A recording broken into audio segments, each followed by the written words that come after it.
was in California. I was training Team Alpha Male. You know Team Alpha Male? Yeah. So we're running around doing a lap. Cody Garbrandt and it all was that. Cody Garbrandt. Yeah. Yeah, funny enough. Yeah. So he's like, go on my Snapchat, and I was like, he goes, I'll give you a shout out. What's your name? And at the time, I had Duncan Superman MMA on Twitter or something stupid like that. I had Uptown Dunk on something else and something else on fucking Instagram. And he's like, you need one name for everything. So we go, oh yeah, Uptown Dunk. Made Uptown Dunk. Give me a shout out, everything. And then I'm running around the gym, and he's fucking chasing after me, going, yo, Uptown Dunk, Uptown Dunk. And it was in and around the time of Uptown Funk come out. Yeah. So yeah, in and around that, and I thought, fuck it, I'll jump on that. Cody Garbrandt says get a name. I was like, yeah, absolutely. What was it like training with them? It was insane. Because they're unreal. Like Cody Garbrandt around that time would have been champion, if not going for the championship. No, it's TJ. TJ was the champ, and Cody was, I reckon, about a year away. Oh, away God. from it. Yeah, it was nuts, man. I couldn't believe it. I was like, turned up, and my mate Vinny's like, we're gonna go to cinema with someone. I was like, yeah, sounds cool. Rock up to the cinema, and I just couldn't believe it. The whole time of the film, I'm just here, and I'm looking at my shoulder. It's fucking Uriah Faber, like my favourite fighter at the time. I'm just, film's on, and I'm just there looking at this dude, just like, Oh man. I couldn't believe it. He was like, I did a post on my Instagram about February that year of Uriah Faber in a magazine I just bought, and then September that year, I'm sat 2 seats down from him in the cinema. I just couldn't fucking believe it. I was just sat there like, this is mental. He bought me popcorn as well. I was thinking, I might not even eat this popcorn. I might take it out. Put it back in the suitcase. Yeah, I was thinking, I'm just going to treasure every bite of this, man. What are they actually like training with these high level guys? I've never in my life felt so out of place immediately. Like the first day I got there, I remember 22 hours of traveling, and Vinny was like, sparring today. And I was like, yeah, sound, let's go. And he's like, look, you've been traveling for 22 hours. I would say just sleep, get ready, and go again tomorrow. I was like, no, I'm ready to train. And he was like, no, sleep. So I slept. Woke up a few hours later, they'd all been to sparring, came back, mate, your boys here, mate, your boys there, and we're like, oh yeah, so where'd you fight? I was like, I've had a couple of amateur fights on Battle Arena. I was like, it's a relatively good amateur show in the UK. He's like, oh yeah, Bellator. The Brazilian guy over here is on Tough Brazil. I was like, pfft. He's like, oh, so I actually put a sofa the first night because the Brazilian guy didn't know he was supposed to leave. And I'm thinking, I ain't going to tell the guy that's in like the semi-finals of Tough Brazil. Yeah. I think Yair Rodriguez beat him. So I was like, I ain't going to tell this guy to get out of my bed, you know? Yeah. I was like, I wasn't that guy at that point. And then everyone else was Bellator, UFC, the borderline of UFC, and I'm just here like amateur fighter. I was like, shit. Bro, man, you're up there. That's like, yeah, mad. I can't believe that's he's good, just though. come on here and said this. Yeah. Training with Cody Garbrandt, Uriah Faber. No, it was mental. And it was the time when they were releasing the Ultimate Fight with Faber and McGregor with the push. And he was like demoing a push, and he was like, yeah, you stand up here, mate. And I thought, oh my God, am I about to have to fight Cody Garbrandt here? I was like in his house. I was like, fucking absolutely mental. But they were some of the nicest people. The nicest one there was Joe Benavidez. Yeah. First day I got there, he was someone went near him, and he was like, yo, get the fuck out of my space. And I thought, oh, dickhead. I was like, absolute dickhead. Turns out he was good friends with that guy, and they were just pissed around. He's like, this is the zone for the good fighters, sort of thing.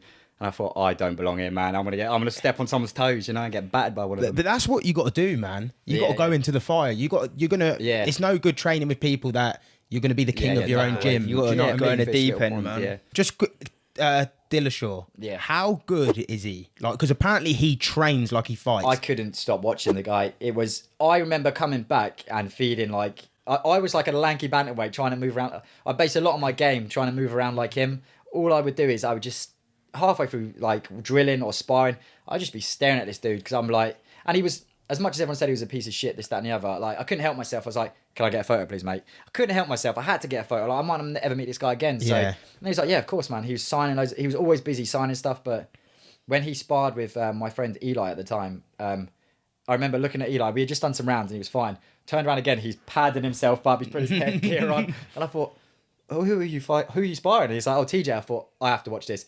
He finished the round on the floor bleeding. Like he's notorious for like sparring like he's fighting. Yeah, he goes hard. Everyone knows it, so it's your choice whether you want to do it. And I'm ashamed to say at the time, I sort of ducked doing a round with him. I wish I had just to get a feel of it, but it's like battered. You have to jump it because he's training to defend a world title. Yeah. So if you're going with him, you have to be prepared to Get be fucked up. Yeah, he's fighting the best in the world. Yeah, he's got to fight the best in the world every week to maintain being the best in the world. Is there any noticeable names from the gym that you did spar with? I think I did rounds with Tyler Diamond. He went on the Ultimate Fighter. Yeah. Who else did I go with? Eli I went with. He had a stint in the UFC. He's Anthony and Sergio Pettis' cousin. Okay, Eli, I did rounds with him. He was just... You could tell he was a Pettis by the shots he was throwing. Like, they were just creative. I don't think I did rounds with Vinny in the end, but probably Eli's probably the best. The first sparring I did there, I remember matey boy come out, and I remember him looking like Michael B. Jordan, just absolutely jacked. And I was thinking, right, what is this guy going to be? And he started boxing me. I thought, boxer, cool. Then he threw a push kick to my stomach, and I remember he must have been 70 kilo fighter, maybe 77, in and around.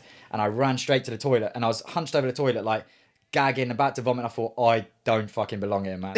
I was like, I don't. And I just sort of said to myself, just suck up, you little bitch. And I went out there, and then I ended up doing another round with him, and then I finished the sparring, and then that was another good thing that happened for me when I was over there. Yeah. Because I thought, this is day one, day two technically. I thought, this is day two, day one in the gym, and I don't belong here. I thought, what the fuck am I going to do? That'll create people. Yeah, it will. Man. Yeah, will. you just get through it, man. You just Imagine get that through it. 24/7, 7 days a week. Oh, I came back and man, I was on another level. It was like my dream, just getting up at like 8 or whatever, getting to the gym for 8:30, 9 till I think it was 11, something like that, 2.5 hours of training, get home, chill, eat, sleep, go back for 2:30 till 4 o'clock, train, and then you've done all of your training by 4 p.m. and then you're just in California, just chilling, just doing whatever you want. Like, I'd go down, run down the road, like I said, went to cinema, went to that party, and he knocked on the door and he was like, Cody Garbrandt answered, and I thought, fucking hell. I was like, this is Cody Garbrandt. I thought, what am I doing at a party with him? And then there's a few other things that happen. I can't. I thought the boy was going to release some shit, man. I thought the pod was about to blow the fuck up.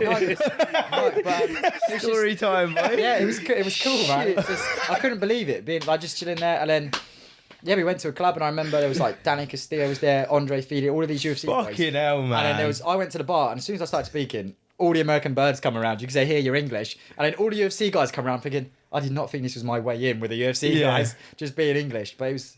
That's why they call him. Man. That's why they call him Uptown Dunk. Uptown Dunk.